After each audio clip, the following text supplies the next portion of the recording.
Ketua DPRD Kota Medan, Hasyim SE, dari fraksi PDIP, menggelar sosialisasi Peraturan Daerah Nomor 4 Tahun 2012 tentang Sistem Kesehatan Masyarakat Kota Medan, berlangsung di Jalan Bengkalis 2 Kelurahan Gangbuntu, Kecamatan Medan Timur, Sumatera Utara.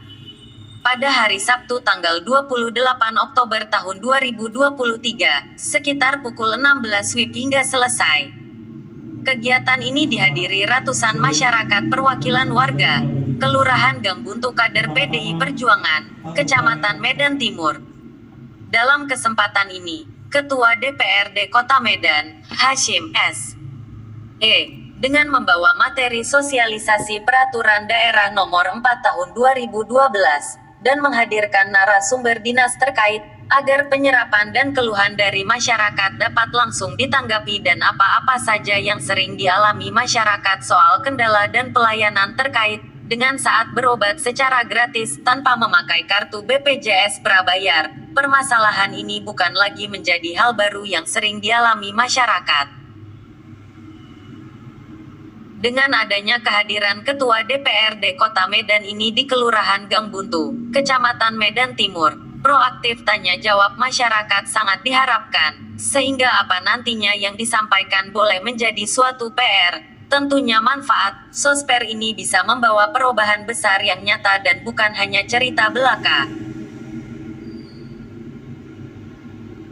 Dari pantauan awak media, kegiatan sosper ini terlihat jelas direspon dengan semangat dan dapat menjawab harapan masyarakat agar kedepannya lebih baik, apalagi terkait dengan pelayanan kesehatan. Dalam mengawali sambutannya, Hasyim memaparkan soal jaminan pemerintah Kota Medan, soal kesehatan masyarakat, dituangkan dengan Perda Nomor 4 Tahun 2012. Kami untuk kedua kalinya melaksanakan sosper di tempat ini, katanya. Hasyim juga mengatakan mau akan memberikan waktu tanya jawab langsung untuk menampung keluhan masyarakat tentang pelayanan kesehatan, mulai pelayanan puskesmas apabila saat mengalami sakit berobat, juga pelayanan rumah sakit, serta kendala-kendala proses untuk pengobatan secara gratis, walaupun masyarakat tanpa memiliki kartu BPJS gratis atau BPJS mandiri. Biarpun masyarakat masih punya tunggakan, pun tetap bisa mendapat pelayanan berobat secara gratis cukup dengan membawa KK dan KTP saja.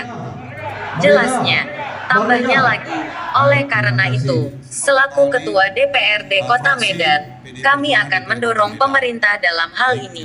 Kami akan menyampaikan agar pelayanan terkait dengan kesehatan masyarakat harus benar-benar tepat sasaran. Karena pemerintah Kota Medan telah mengeluarkan anggaran APBD Kota Medan yang cukup besar, per tahunnya 200 miliar rupiah. Untuk itu kepada masyarakat Kota Medan silakan manfaatkan kesempatan yang paling berharga ini. Kepada seluruh yang hadir, kita akan menampung dan membahas keluhan permasalahan apapun kesulitan. Nah, marilah kita mendengarkan lebih jelas pemaparan Perda Nomor 4 Tahun 2012. Oleh Waldimar Sihombing, ungkapnya.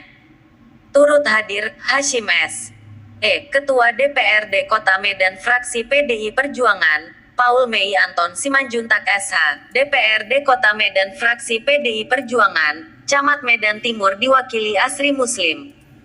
Lubis, Lurah Gangbuntu, Lisa Barus, Ketua PAC PDI Perjuangan Medan Timur beserta jajaran, Koordinator Prakeluarga Sejahtera Kota Medan, Waldimar Sihombing, staf ahli Ketua DPRD Kota Medan, Dr. Sriningsih, Kepala UPT Puskesmas Medan Timur, Oliver M., perwakilan BPJS Kesehatan, Presli Manulang Ketua Ranting PDIP Gangbuntu dan jajaran. Acara kegiatan ini Sosper Nomor 4 Tahun 2022. Mendapat respon masyarakat, ada beberapa keluhan warga disampaikan, soal pelayanan puskesmas, pelayanan rumah sakit, tentang tunggakan BPJS yang belum bisa dilunasi. Selain kesehatan, ada keluhan masyarakat, terkait dengan surat izin mendirikan bangunan gereja, perbaikan lingkungan yang masih kumuh yang kerap menimbulkan penyakit, permohonan untuk penambahan pemasangan tiang listrik, serta pemasangan air minum ke rumah warga secara gratis. Untuk menyikapi semua keluhan masyarakat, Ketua DPRD Kota Medan Hasyim SE, dan Paul Mei Anton Simanjuntak S. H. DPRD Kota Medan akan segera menyampaikan dan merespon keluhan ini kepada Pemko Medan. Untuk melengkapi acara ini, pemberian nasi kotak dan cenderamata serta foto bersama. Dari Medan, Sumatera Utara, Sudin Pasaribu, Jabar Express TV mengabarkan. Untuk mencapai tujuan tersebut, pemerintah Kota Medan diatur dalam Perda ini harus melakukan upaya. Apa itu upaya? Pada bab 3 pasal 3 disebutkan, pemerintah Kota Medan harus melakukan 1. Upaya kesehatan, 2. Regulasi kesehatan, 3. Pembiayaan kesehatan, 4. Sumber daya manusia kesehatan, 5. Kesediaan farmasi, alat kesehatan dan makanan, 6. Manajemen dan informasi kesehatan dan pemberdayaan kesehatan. Artinya, dengan adanya perda ini diharapkan dan dituntut kepada setiap Bapak Ibu keluarga kita yang saat ini ada BPJS-nya tertunggak atau belum terdaftar sama sekali peserta BPJS. Saatnya sekarang Ibu datang mendaftarkan diri. Di saat Bapak Ibu sakit, jangan takut untuk datang berobat. Tidak satu pun kita ini menginginkan menyetujui anggaran yang cukup besar. Hampir 200 miliar 1 tahun Bapak Ibu.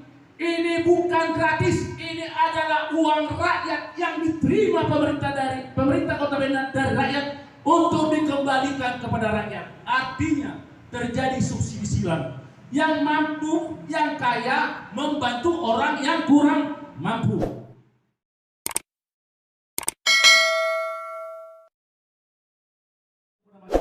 Bila ini terjadi, ini akan ditindaklanjuti. 2 bulan yang lalu, DPRD Kota Medan melalui Komisi 2 telah memanggil beberapa rumah sakit yang nakal. Bukan semua ya yang menjadi BPJS. Nanti di sini ada dari BPJS yang menjelaskan. Ketua DPRD dan Pak Paul Simanjuntak. Inilah makanya pertemuan kita ini bukan pertemuan biasa. Kehadiran kita di sini. Inilah fungsinya anggota DPRD kita sebagai penyambung lidah. Secara bertahap akan diperbaiki.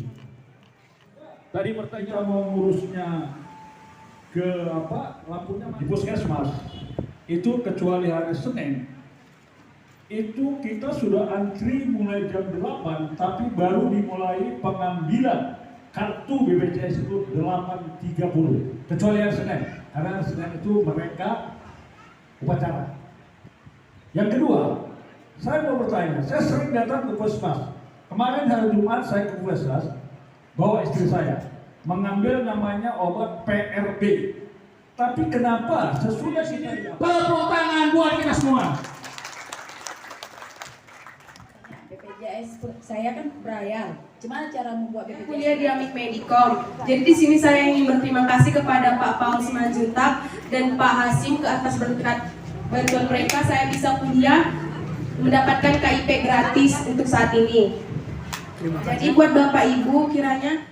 Karena begini Pak Hasim, kami ada punya gereja ini di Jalan Pandan. Yang udah ada berapa tahun mengurus izinnya nggak dapat surat izin. Jadi aku mau nanya sama Bapak, minta tolong itu gimana caranya. Bisa hari itu kita bilang sama itu ambil tanda tangan jemaat, serah tanda tangan sudah. Terus tanda tangan dari penduduk di sana. Satu Tanjung Mulia. Jalan Kawat 1. Tanjung Mulia. Kawat 1 Tanjung Mulia. Tanjung Mulia ya. Peraturan yang permanen sudah ditetapkan, itu semua akan dilayani, semua akan dibenahi. Sepertinya penanganannya itu hanya di situasi yang kritis. Berarti apakah harus warga Kota Medan ini harus kritis dulu baru ditangani? Karena tidak mengacu kepada bagaimana pencegahan. Ya, karena dari penjelasan sini bahkan rumah saya di depan di samping Bapak yang ada baliho. Siap Bapak, siap. Adapun pertanyaan kami terlebih dahulu yang kami hormati Pak Hasim selaku Ketua DPOB bersama DPRD. Tahun 2024 tinggal di depan mata Pak. Apakah nanti setelah 2024 produk ini masih berlaku atau berlanjut? Siap. Ya. Oke, siap. Begitu juga sampai Enrida. Borutajolo. Dari Pulau Brayan Bengkel Baru. Enggak, masyarakat ada yang menyampaikan, tapi di puskesmas saya nggak sanggup bayar, Pak. Oke. Jadi saya berulang kali, ketiga kali dia manja orang. Pada saat lapor 25.000, saya tidak lapor lagi kembali. Apalagi sekarang sudah 5 tahun saya mengenai di payudara, tumor payudara.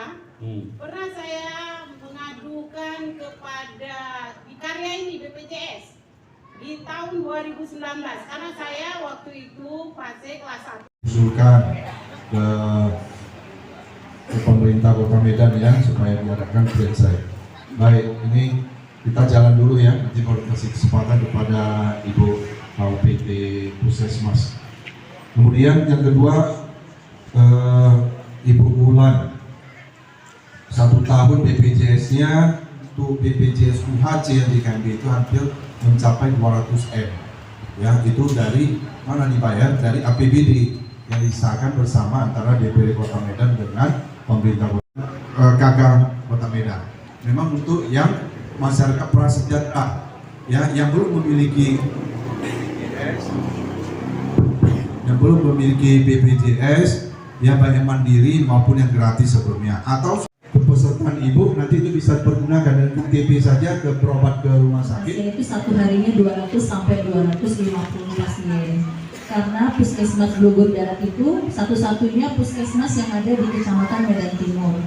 Dan mungkin melalui forum ini ya, mumpung ketemu dengan Bapak Ketua Anggota DPRD, puskesmas kita itu Pak sudah dari tahun 1968 dibangun dan belum pernah renovasi sampai sekarang Pak. Sudah 4 kali jadi sekitar 1 tahun ya. Yang keberatan itu memang harus membutuhkan waktu yang meminta mereka supaya mereka paham, mereka setuju. Mungkin merasa dilayani jam 8.30 Pak, itu oknum. Silahkan aja Pak tandai namanya, nanti boleh WA ke saya akan berikan teguran secara waktu. Tapi tadi kalau misalnya ada case Bapak merasa jam 8.30 Pak, nggak apa-apa, nanti coba kondisinya Pak, memang obatnya sudah habis, silahkan datang walaupun belum 1 minggu, nggak ada masalah, sebenarnya sudah ada. Nah itu hanya untuk memudahkan supaya lansia nggak lupa, jadi dibuatlah namanya PRBD, jadi diambil di hari yang sama supaya orang juga tahu di situ dia mengambil obat. Nah, bisa bantu juga. Jadi salah dalam pengurusan BPJS juga ingin kembali menjadi yang gratis atau UHC. Demikian juga dengan renasinya yang tadi ingin diperbaiki. Saya mohon Bapak Ibu juga boleh datang ke kantor bersama kami dengan Ketua Asim di rumah saya di Jalan Sekra nomor 165. Di sana nanti ada staf dan kalau boleh kita ketemu untuk menyelesaikan permasalahan-permasalahan ini. Karena contohnya kalau untuk proyek itu kerjanya nggak gampang kan gitu ya. Karena sering juga kadang terkendala tidak masuknya ke dalam anggaran. Salah satu contohnya di saat ini kami menerima aspirasi Bapak Ibu, anggaran sekarang sudah hampir final kan gitu. Tapi kita akan coba untuk mengalihkan atau men-switch dari kerja yang sama gitu, yang mungkin bisa dialihkan ke yang kita minta. Jadi harapan kami juga Bu, termasuk di saya juga udah minta puskesmas itu diperbaiki karena katanya waktu yang mendesak itu tidak dapat dikerjakan dan kemungkinan itu nanti akan dikerjakan kembali di R. Sama adalah BPJS yang menagihkan tunggakan maksimal adalah 24 bulan. Nah selebihnya itu tunggakannya diberhentikan atau di stop. Jadi kami hanya menagih maksimal 24 bulan. Jadi mungkin untuk melakukan pengecekan nanti bisa melalui aplikasi aplikasi Mobile JKN. Nanti situ akan muncul tunggakannya. Bisa juga dilakukan pencicilan Bapak Ibu kalau memang mau dicicil.